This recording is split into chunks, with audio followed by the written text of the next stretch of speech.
Hello everyone, welcome again to Spinistry Live on the road. I am your race host Kevin Lee, and today we're going to start hopefully what's a new series of podcasts, specifically wanting to talk with folks who have participated in the RAT and or the RAT 1000, and I think we'll call these segments Rat Traps. And joining us today is maybe in a way, the uncle of the rat. I think he's got more rat miles and more rat experience than anyone, but we'll qualify that during our discussions just to make sure I'm remembering correctly. It's Mr. Rich Waldschmidt. Hello, Rich. Hey, everybody. Thank you for joining us again. And if y'all are hearing background noise, that is because we are currently out and about scouting for Ride the NETT, which is this coming weekend. And riding along in the Spinistry mobile, we're in between Detroit, Texas and Bagwell, Texas, parallel to a brand new section of the NETT that we'll be showcasing this weekend. And Rich was gracious enough to join me and keep me company, and I thought this would be an excellent opportunity to review some of Rich's experiences with riding the NETT. Riding the RAT. And hey, riding the NETT is part of riding the RAT. Yes, it has been. Exactly. Do you by chance recall how the RAT kind of came about in its first iteration, how that route was put together? Oh, well, I didn't put it together. You put it together. I Right. remember riding it, though. Yeah, you were there for year one, correct? I was there in 2014 on my aluminum road bike with 32 mil cyclocross tires on it. Yes, sir. And did you make it all the way across the great state of Texas on that I setup? made it all the way across. That was 2014. Made it all the way across. Of course, I had to take a few liberties along the way because we had some pretty bad conditions. But, yep, made it to the end. Okay. And we'll talk about those conditions shortly. And just to kind of fill folks in, so when we first rolled out the RAT, it wasn't the RAT 1000 the first year. It was RAT 870 or Right something. around, yeah, a little less than 900. Yeah. One of the main things we wanted to do was showcase the Northeast Texas Trail, the NETT. We also wanted to showcase the Caprock Canyons trailways and really encourage people involved in the state of Texas and in the area that had access to rail-banked bicycle and hiking trails. We wanted to showcase that people would use them. The reality is both trails are underutilized and, quite frankly, underserviced. They are hard to depend upon for formal events. So over the years, we've evolved the RAT itself to not be dependent on those. The first year, we wanted to showcase those rail trails. It's since evolved away from that, just basically for a dependability of route perspective. We wanted to lay out a permanent route that we knew would be accessible year-round. So, enough backstory. Let's talk to our special guest, Rich Waldschmidt. So, you just mentioned that year one, 2014, you did the RAT on a road bike with cyclocross tires. Yes, I did. Okay. I still have that bicycle. Excellent. Would you recommend people do the RAT on a road bike with cyclocross tires? No, it was the wrong tool for the job. I do prefer riding it on my Fargo now. It's a much more pleasant experience than that bicycle. And so you did this year's RAT, the 2019 edition. I did. It was excellent. And I assume that means that you did that version on the Fargo. Is that correct? On the Fargo. Yep. On the Fargo. Yeah. The full 1,000-mile route. Every inch of it. No deviation. It was beautiful. Would you think that the current 1,000-mile route, if you had to, Would it have been doable in your road bike with the 32 cyclocross tires? Oh, yeah, sure. Okay. I could have done it. One of the biggest questions people have about the Rat is, what's the perfect bike? Well, that's a good point. So in 2009, I rode it on, as I said, a road bike and had to take some liberties with the route. If you recall, David rode it on his 26er hardtail the whole way. And so I think he kind of had the two extremes of bicycles there. In a nutshell, how would you describe the advantages of the Fargo layout over your road bike with 32 layout? Well, for one thing, it had 2.2-inch tires. Okay. That was a huge difference. And that Fargo is just such a super comfortable bicycle to ride. It's just the most comfortable bike I have. Now that it has a well broken in Brooks saddle, it's just super comfortable, very compliant, and a lot more sure-footed on some of the sketchier terrain that we come across. And I can carry a lot more shit on the bicycle with the frame bags that I have on it. Now, bring up a good point. There's lots of different ways to roll the Rat as far as overnighting and things like that. What's your preferred camping or overnighting setup? So we've done it all different ways. If you remember, in 2009, the first year. 14. I'm sorry, 14. The first year. That was the year that you offered provisioning and carried gear for us from place to place to place, and we camped out.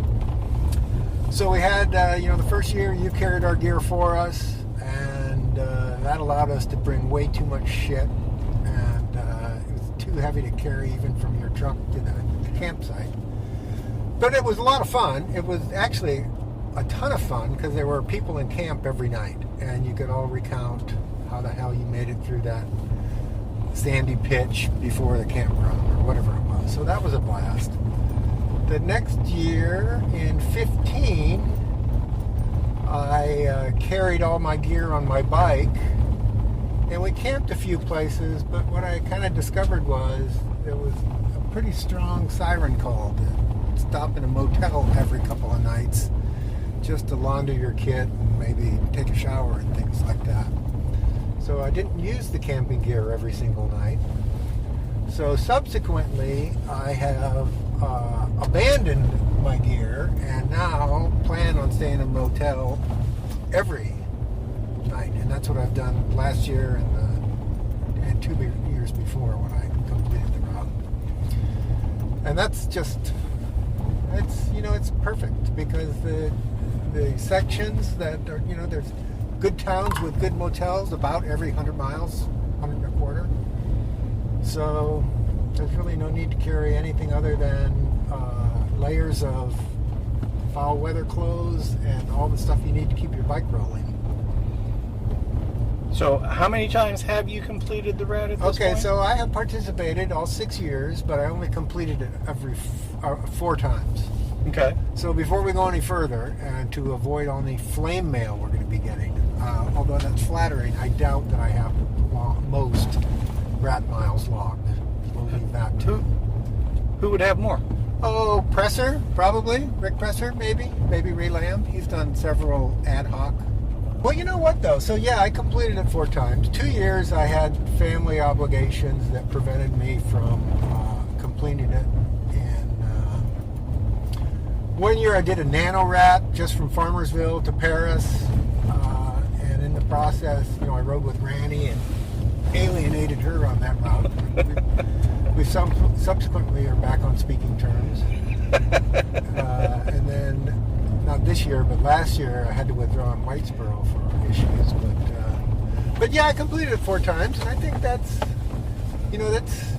not to be taken lightly.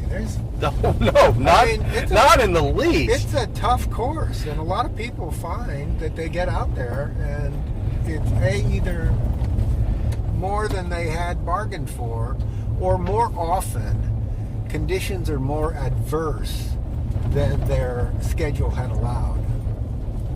Because as I like to tell people that are contemplating it, it's like The course doesn't stop riders. Deadlines stop riders. And when people come up against the deadline and they see that they're not making the progress that they need to make to achieve a deadline, whether that's that deadline to get to a place where they have a motel reservation or it's a deadline to get to the end before they have to go back to work, I think that's what motivates a lot of people to the job. Oh, I agree completely. One of the things that, as a coordinator, promoter, mad scientist, whatever you want to call it, for the rat,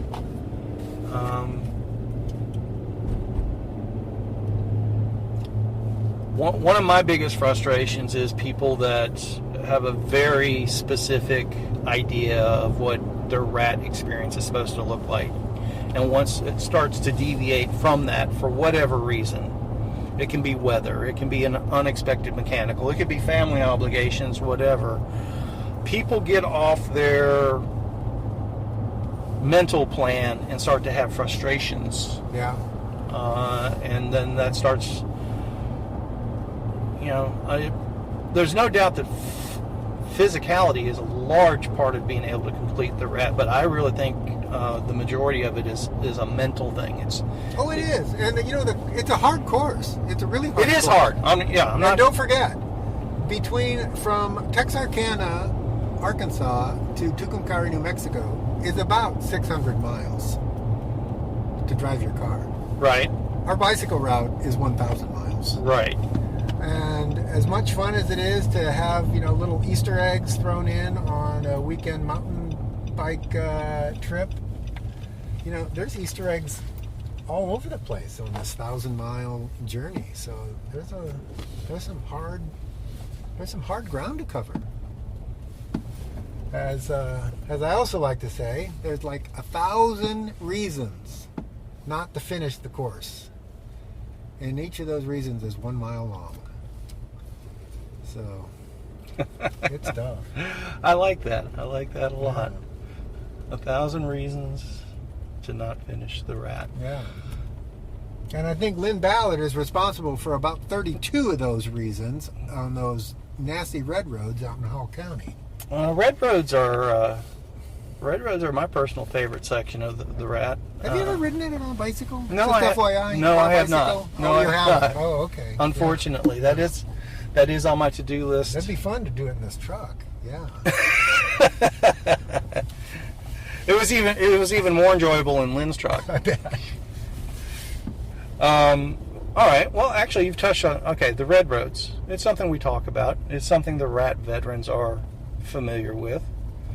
But also I noticed because we had a lot more people that made it to the red roads this year than in previous years. And even people that were rat veterans but hadn't been on the red roads yet were kind of caught off guard as to what it was. And I'm not trying to paint the picture like it's dealing with Death Valley or anything like that, but how would you describe that red road section? What it is, what it's made up of, and things like that. Well, yeah, it's actually, it's kind of daunting when you're on it, but once you get off of it, you want to come back. In fact, I've actually gone back out to Hall County and ridden the red roads in both directions, just for the hell of it, just because they're that challenging. But it's a section, it's kind of odd, because you wouldn't think it would be like that if you're driving from Estillene to Turkey. You're just going through agricultural fields, but just a few miles off the center line are these badlands that you take us through that are probably some of the most desolate sections of Hall County or any part in north central Texas. It's just rugged, poorly maintained roads that goes through some amazing natural beauty. Mostly because of its remoteness and desolation, and steep downhills and steep uphills and poor maintenance.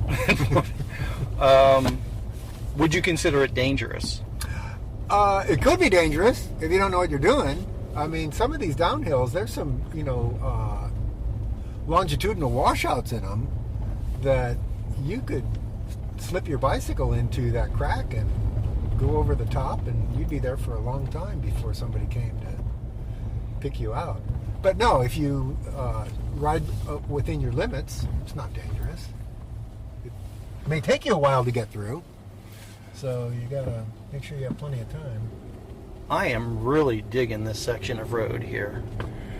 Yeah, it's pretty nice.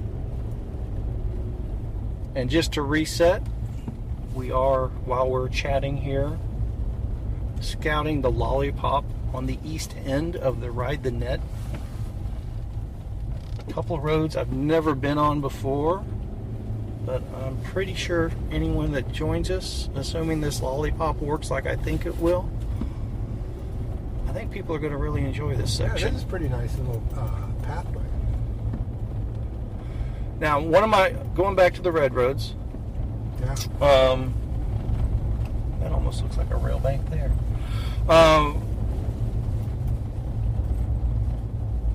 One of my little, I guess, recommendations for all the riders is, I don't like folks riding at night to begin with because there's a lot to see, but I always highly encourage people to, specifically on the red roads, not do that at night. Is that me being too cautious along those lines, or do you think that's... Oh no, that's interesting you said that, because I was going to mention that. Hats off to anybody that has completed it at night.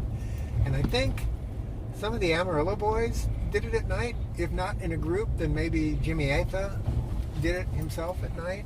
And I think maybe, well, this year Kevin went over it at night, I believe. Believe so. I don't know how they do it. Well, he went over it at night on a single-speed bicycle, so I don't know how he accomplished that. So... Yeah. I wouldn't do it. It looks too dangerous. Of course, I wouldn't do this either. But that's okay. We found a mud puddle. Okay. And it had a deep hole in it. Yeah, it did. We'll show that part on the video. And now it's ruined for riding a bicycle through there. Just don't go through my ruts on that one. Yeah, that was tough. Yeah, I'm very convinced that we don't want to be doing Fulbright bottoms now. Yeah, I think you're right.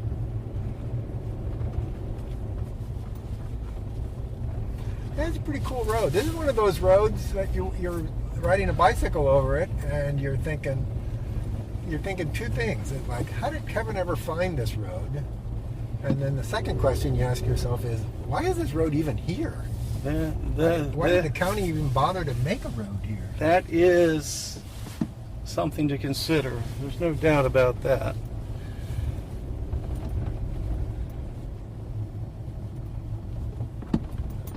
And I'm actually being super cautious. And look at this stuff to the left. Well, we're lucky we're as dry. It's as dry. It's dry as we. Yeah. If it was wetter than this, it would be. It would be very difficult to walk a bicycle over it. No, it's perfectly fine right now. Yeah, but this will be great. Doesn't mean that we're not going to come across a section up here that isn't perfectly fine. And I've already been stuck scouting this route once on a different section. That was the Fulbright bottoms that we were just talking about that we're definitely going around. That looks kind of high in the center, doesn't it? That does look a little high in the center. You going to go around this way? No, that's too soft. We want to do the ruts. Really? Or not do it at all. That's what I'm going to check on right now. Yeah. Here, you hold this. All right. And talk to people. I'm going to go look at that real quick. Is the video feed on? Yes, it is. So they can see you fall down in that mud? Yeah. All right. So, I guess Kevin's a little bit nervous about this section of the road. Doesn't look that bad to me. I think we probably ought to just plow through it. You get enough speed, and I'm sure we could make it through that little bump there, but then again, it's his truck, and he would have to stay with it while he waits for a tow. I just walk back out to the highway, hitch a lift. So, to each his own. Anyway, yeah, the ruts are dry, but there's some pretty high stuff in between.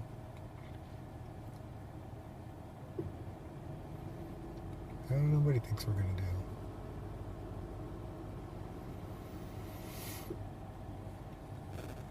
do. Okay. Referee's coming back to the truck. We'll see what the ruling on the field is. Uh-oh. I think he's either going to the back of the truck to get the traction pads out, or he's looking to see how we're going to back up and get out of this narrow dirt road.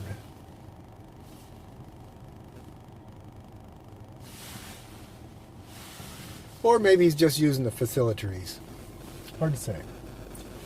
Anyway, this looks pretty cool though. So far, this has been quite a nice little route for our Ride the NETT, the lollipop edition of it.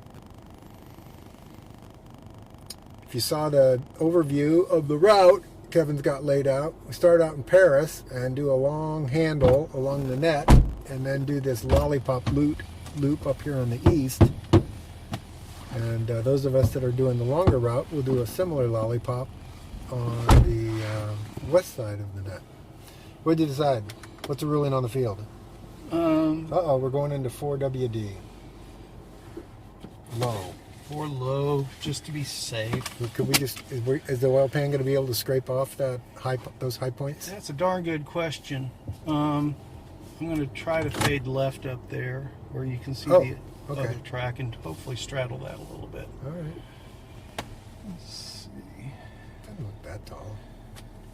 Better safe than sorry, sort of No, thing. I agree. Yeah. I tell you. But they go through to scout these routes for us so we can have a nice afternoon on our bicycles. Piece of cake. Better safe than sorry. Like I said, I got burnt. That was no big deal. No. That was nothing. I was more concerned about clearance than anything. You know, I'll have a harder time riding my bicycle in those deep ruts and staying inside them without falling over. We're pretty happy with the new Spinistry mobile so far, to be perfectly honest with you. Yeah. This year I learned on the ruts that are on the rat that aero bars and ruts don't mix. Aero bars and ruts don't mix. That is quite understandable. I was riding into Vernon actually, and that was just a brutal day, if you recall. Strong wind out of the north, taking us up to Harold, where we resupplied. Then a beautiful tailwind down Hereford Penns Road, and then back into the wind coming into Vernon.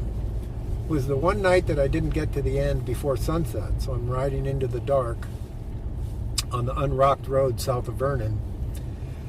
And, you know, I'm down in the aero bars, and there's a deep rut in the road. When it was mud, now it's hard as all get out.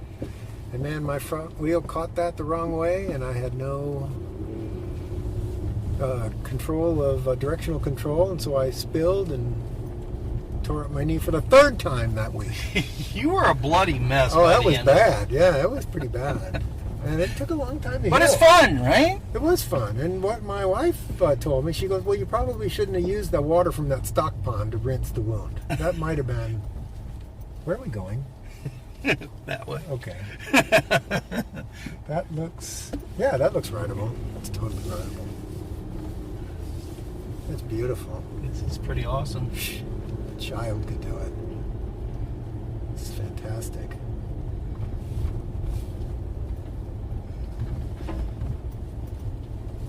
So back. Why is this road here? For us to have fun on bicycles. I guess so. Is it? It's amazing. Is it a county road or is it just a forest company road? It's a county road. Okay. It's a county road. Oh, found some rock. Really? Yeah, you don't feel that rock base underneath? I do. I'm a little surprised by that because I don't see very many taxpayers around here, and I can't believe they would spend the money on rocks to not benefit anyone. No, this isn't going to be a reclaimed section of the net here. No. Yeah. Anyway, what were you saying? You touched on aero bars a couple minutes ago. Yes. That is one of those great inventions. Correct. Greatest invention to bicycling ever. Okay.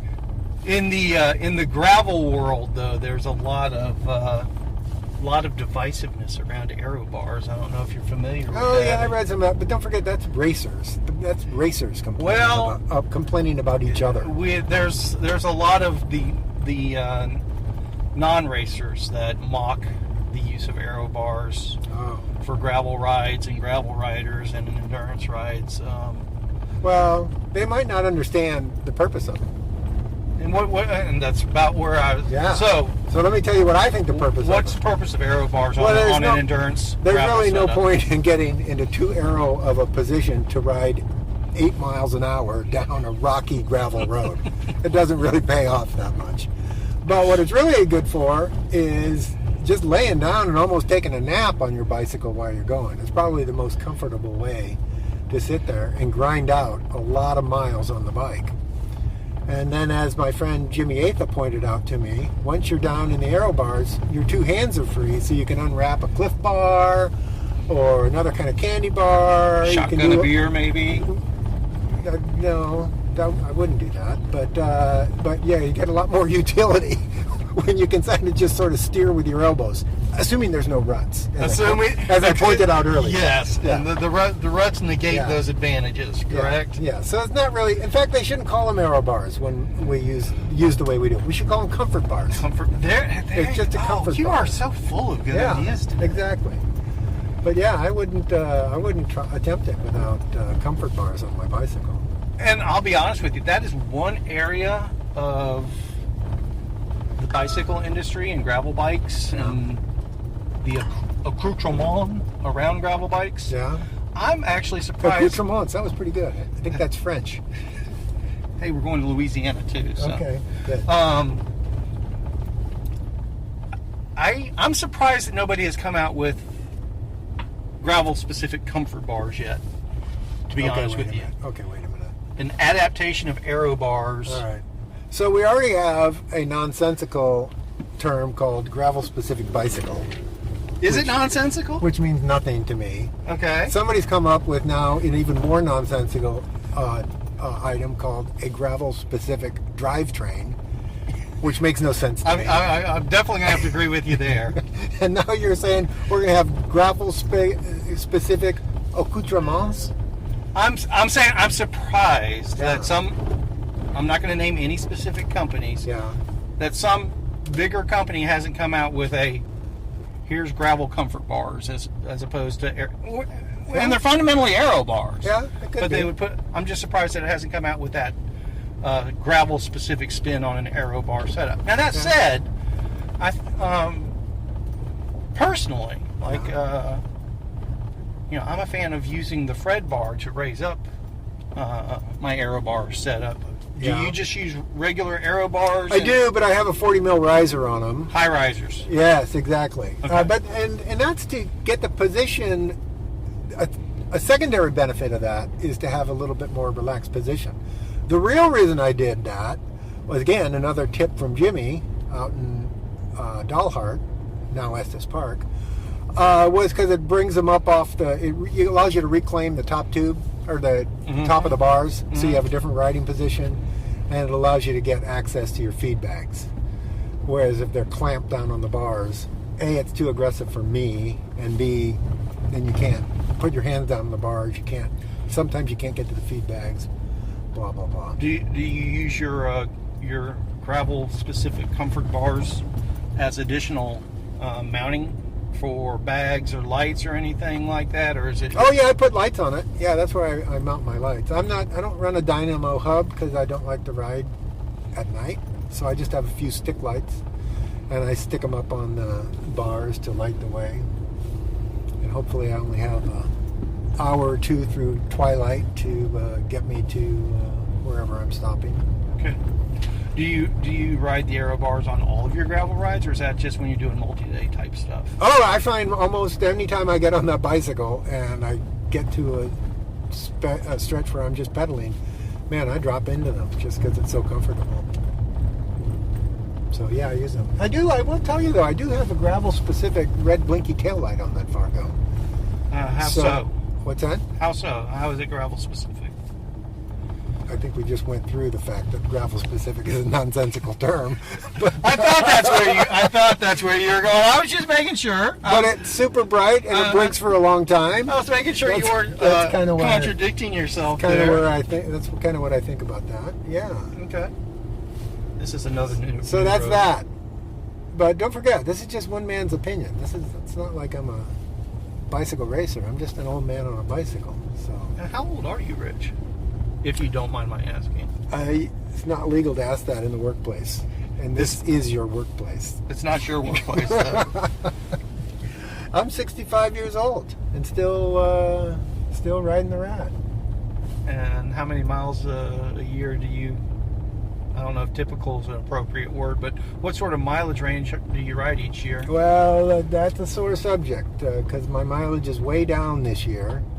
IPA consumption is up a little bit, but mileage is down, and I'm just about 11,000 this year. Okay, that's a pretty high number. Where were you at last year when you finished out? Last year I finished a little higher than that, maybe 15. The year before, 17, which was my kind of peak year, best rat ever. I had a little over 20,000 miles. 17 was the best rat ever? Oh, it was fantastic. Why? And why is that? It was just a lot of fun. Probably the most memorable thing about it was I was coming across the backside of Caprock Canyons on Road 29, one of everyone's favorites, kind of a Red Road Junior, and my rear derailleur broke. But not the way most people's break. Most people's, it breaks off. Mine didn't break. The primary tension spring inside the parallelogram broke. So it was still on the bicycle, and it would still go in and out, but it wouldn't retract to the highest gear. So, but it would sit anywhere I put it. So I went from that all the way to Canyon on basically almost a 2-speed bicycle, because the front derailleur still worked, and the rear derailleur would work. I would put it in a high gear, whatever was appropriate for a pitch, and then I could downshift to a lower gear as I climbed hills. But when I got to the top of the hill, I had to stop the bike, reach down, and physically move it back down to a higher gear, which made for, just keep going, this is perfect. That's completely passable. Yeah, come on. Famous last words. What? Doesn't this have 4-wheel drive? It does have 4-wheel drive. Let me just make sure how firm that is underneath all that. Okay. All right. That's what happens when you have a new truck.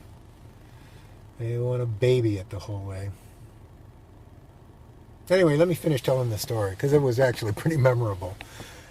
So this bicycle, it would downshift like crazy, but then I would have to stop and put it down into a higher gear. I actually tied a cord on the outside of the rear derailleur that I tried to reach back and pull it out so that it would shift to higher gears, but I didn't really find that worked. And then as I'm riding up towards Canyon, this is the most memorable bicycle story I have ever had. I'm riding in towards Canyon, and I see two riders approaching me, coming south, and they roll up on me, and they say, "Hey, follow us."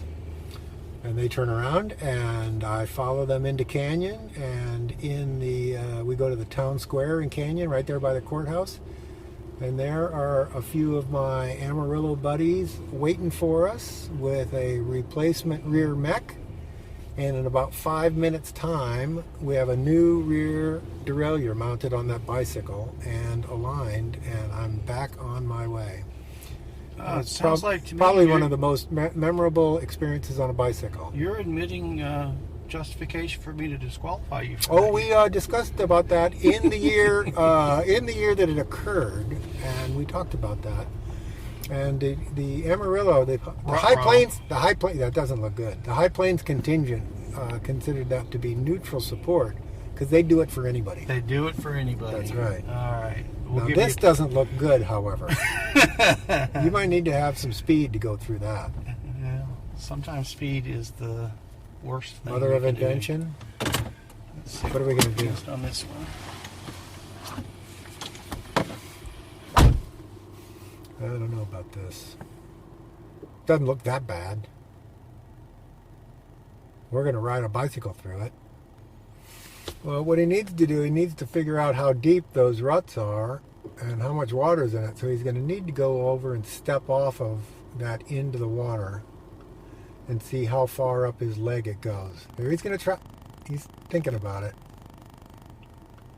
I guess he decided it's not that deep. I think we're going to go through it. After that issue he had down at Fulbright, he's got friends now in the area that he can call, guys with tow straps that'll pull him out. So I think he's going to probably be a little bit reckless. So let's see what the ruling on the field is. If you're nervous about it, I can take the wheel. I'm good. Okay. Appreciate that. How deep is the water? Not deep. Oh, that's good. Of course, I didn't step through every bit of it. Well, there was a little dainty test of it. It was what looked like it should be the deepest part. It's all of that was pretty darn firm. Yeah. Have no. Wouldn't a little more speed help us get through this? You know, through momentum. here. An object in motion tends to stay in motion. Remember that? Newton's law? And we're staying We're in right motion, through. aren't we? Okay, good job. All right. Yeah, that was plenty firm, so that's not going to be any problem on a bicycle. No, we can carry a bicycle over that. You can ride, by Saturday you'll be able to ride right through that middle section. Probably. Now that I know how firm it is, I might ride just through the water. You could do that as well. Yeah. I guarantee you Fulbright bottoms are not that firm, though. Yeah. I Based can upon assure prior you that. experience. You ever stop to admire that display of lawn art on the rat route south to Avery? Every single time. That is pretty cool. And you do realize that's all there for us, right? I thought it was. Well, I say for us. It started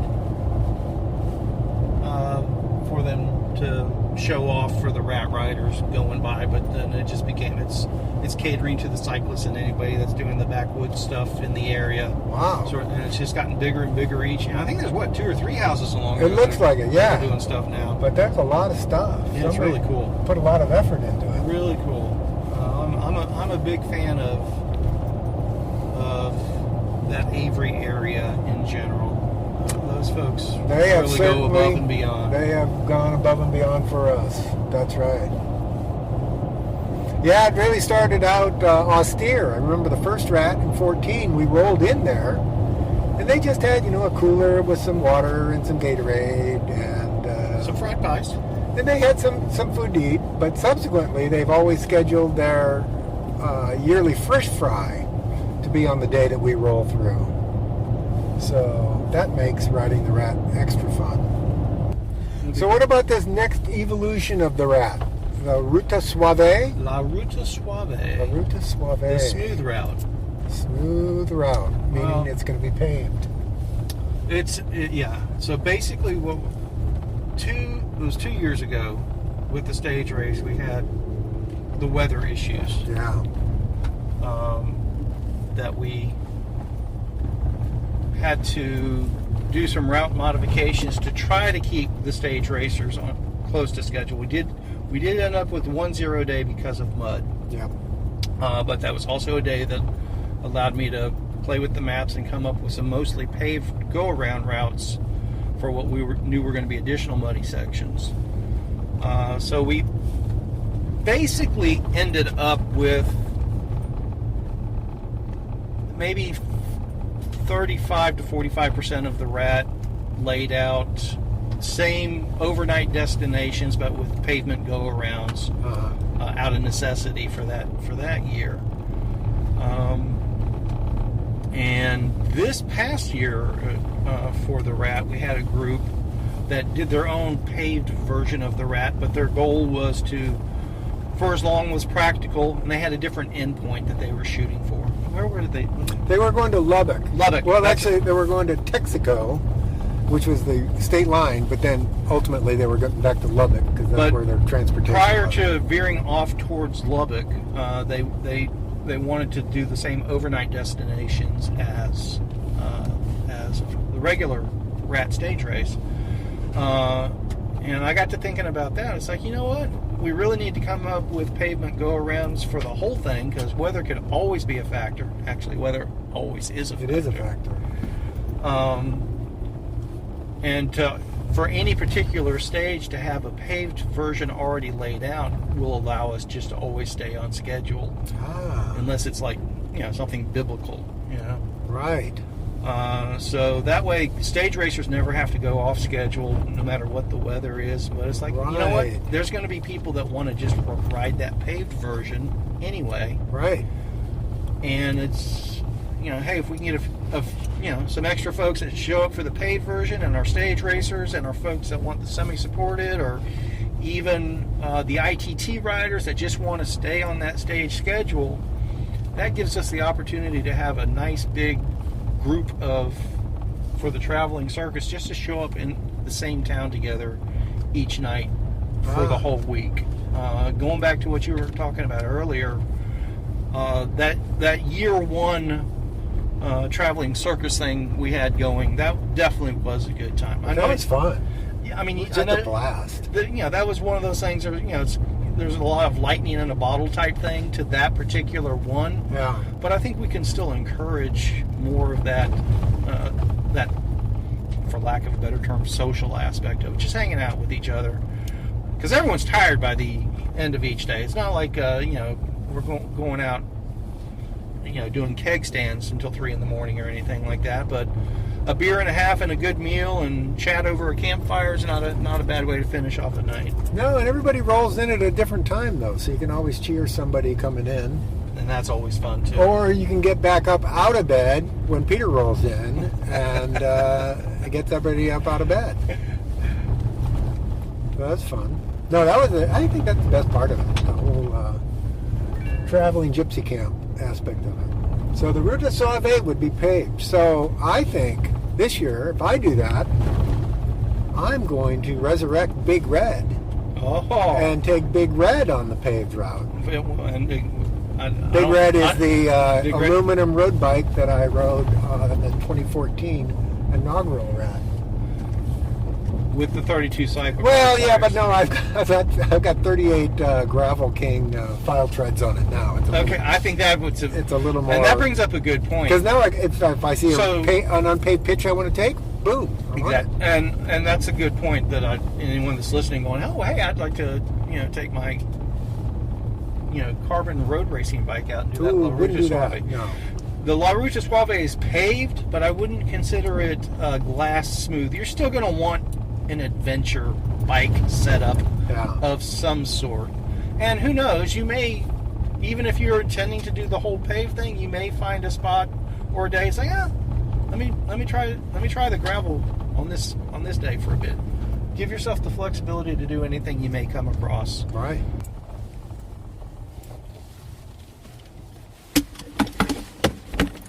Tell you what, let's go ahead. We're going to go ahead and sign off now. I know we're clunking and banging and making lots of noise, so thank y'all for joining us on this version of Spinistry Live Rat Trap Edition. Thanks very much to Rich Waldschmidt, and also thanks very much to one of our partners and sponsors that's been along with us for years and is rolling on into next year with us, Cantu Cycling Wheels. Check out what John and Benny have to offer. They've got really cool stuff. Good night, all.